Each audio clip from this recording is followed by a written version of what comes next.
answer. The CCP actually seeks to surveil, influence, punish, and coerce people all over the world. One of their coveted targets is U.S. universities. My country, Taiwan, you suck! And I felt somebody just really violently grab my arm, grab my other arm, and just drag me out. Other efforts by China to infiltrate the U.S., businesses, Studying overseas is supposed to be an opportunity for free expression and personal development. However, even thousands miles away, the Chinese Communist Party's control knows no bounds. Families back in China are frequently harassed, and the shadow of self-censorship is ever present. The first episode of China Beyond Borders begins with terrifying campus stories of 3 Chinese international students.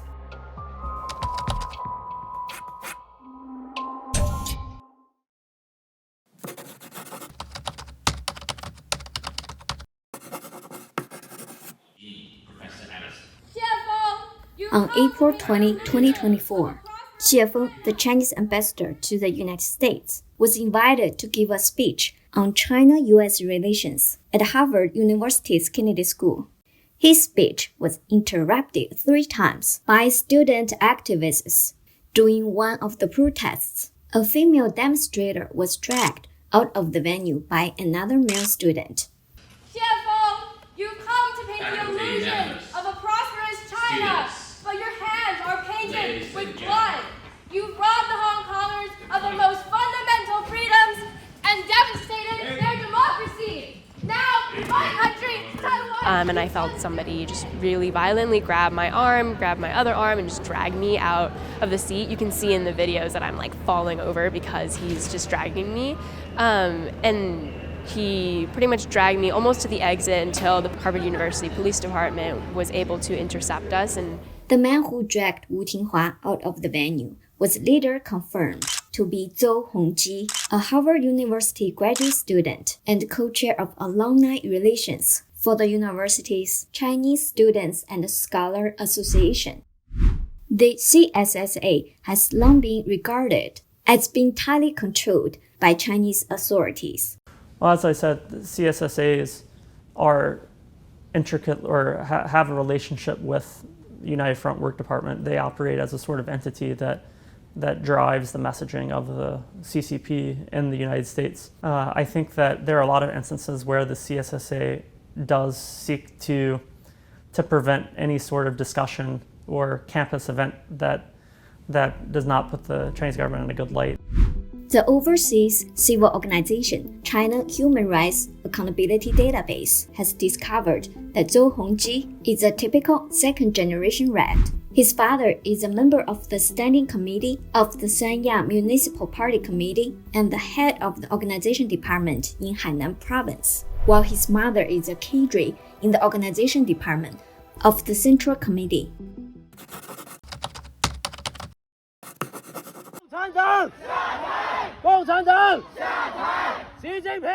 On November 24, 2022, a fire in Urumqi, Xinjiang sparked the white paper movement, with Chinese youth both domestically and abroad responding in solidarity to mourn the victims and urging authorities to abandon the zero-COVID policy. Karen, a student at Columbia University in New York, never imagined that a peaceful candlelight vigil would lead to a horrific violent attack and ongoing transnational repression. 我们的其中一名组织者被一名身穿黑衣的身份不明的男子，就是袭击了。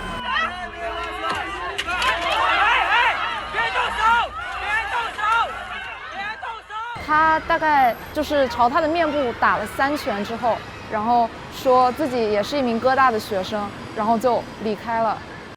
Facing ongoing repression, Karen attended a U.S. congressional hearing under a concealed identity, speaking on behalf of her silent friends.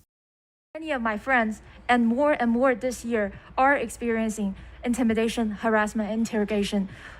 When they're here, they might just got a call from their parents asking them to hop onto a Zoom call, and then on the window of the Zoom call, next to their parents, they will see the face of CCP police, ready to interrogate them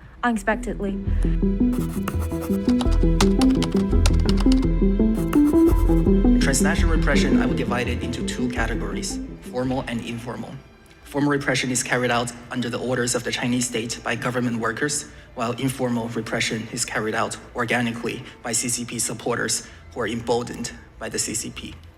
In November 2022, Zhang Jinrui, a student at Georgetown University Law Center, participated in the white paper protest organized by some international students in Washington, D.C. Transnational repression against him soon followed.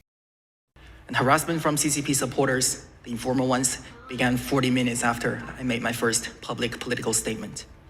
On Georgetown's main campus, a student who supported the CCP saw me handing out flyers about the demonstrations and rebuked me, attempting to report me to the Chinese police via the video function on his phone. And then the formal repression came earlier this year. 7 months after the white paper movement ended, in late June 2023, the formal repression that Zhang Junrui referred to began. 6月29号的时候晚上，我突然收到一个就是微信消息，我姐姐的，你快联系我，出事儿了。这个派出所的人跟我姐姐打电话，他就问说，你的孩子是在这个华盛顿吗？你的这个孩子是参加了还是举办了这个拒火波多马克呀？他们现在说他是一个骨干成员，然后你把你们家人所有人的这个现在的住址给我提供一下。Torch Potomac is an independent student organization founded in April 2023 by a group of Chinese international students at the George Washington University.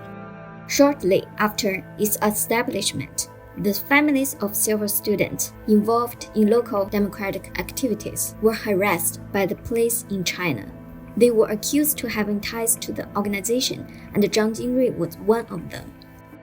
国安的人去敲我家门，然后把我父亲给这个带走了，然后去讯问了很长一段时间，说就是你这孩子到底怎么参与的这个民主活动啊？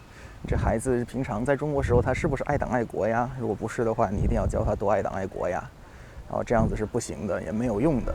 According to an Amnesty International investigation in May 2024, threats against the families of international students living in mainland China include canceling passports, dismissal from jobs, obstructing promotions, revoking retirement benefits, and even restricting personal freedom.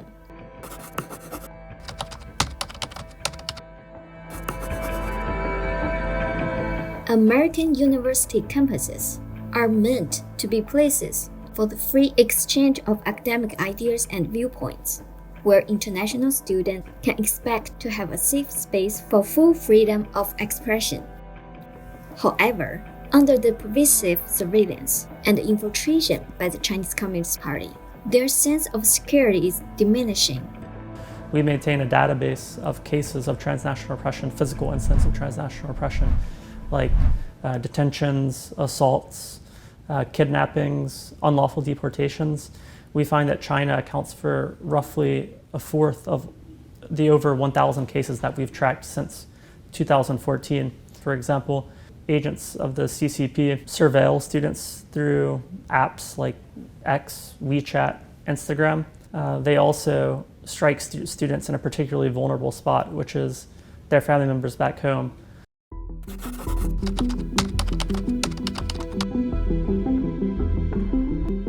On July 1st, U.S. Congressman John Mulliner, chairman of the House Select Committee on the Strategic Competition between the United States and the Chinese Communist Party, sent a letter to the president of Harvard University regarding the incident where Wu Tinghua was forcibly removed.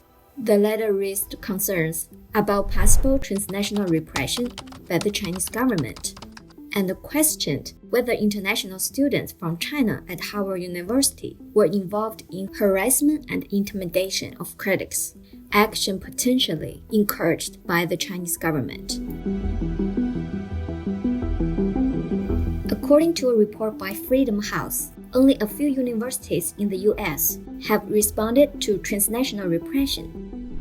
On April 24, 2024, 26-year-old Chinese international Berkeley student Wu Xiaolei was sentenced to 9 months in prison by U.S. federal court for stalking and threatening another Chinese female student who was posting pro-democracy flyers on campus. After serving his sentence, he will be deported. 可能是这些年来第一次一个中国学生因为威胁另外一个中国学生压制他的言论自由被审判，这样一个案例必将有着重大的影响。对于那些热爱自由民主的中国学生可以看到美国的法律会保护他们。Although Wu Xiaolei has been sentenced, the issue of transnational repression remains a long-term challenge that American universities must address.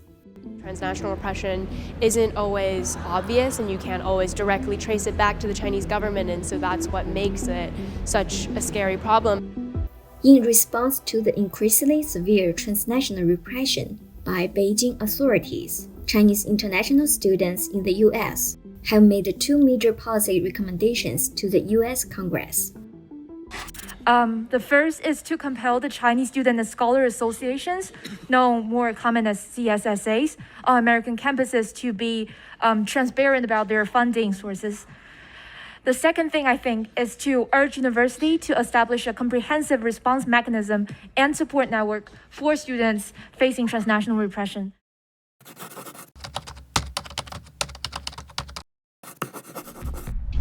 U.S. President Franklin D. Roosevelt once proposed 4 fundamental freedoms for all humanity: freedom of speech, freedom of worship, freedom from want, and freedom from fear. However, today, in American campuses, these basic freedoms are being eroded by the Chinese Communist Party. There's definitely still a level of fear because we have heard so many stories, and we know that transnational repression is a very real thing, and it's a little bit hard when you don't know how big the risk is truly to yourself, and I feel like you'll never really know. No matter where in the world you are, even in the most mature democracies with the longest traditions of civil liberties, you are never free as long as anyone or anything you care about is under the control of the CCP.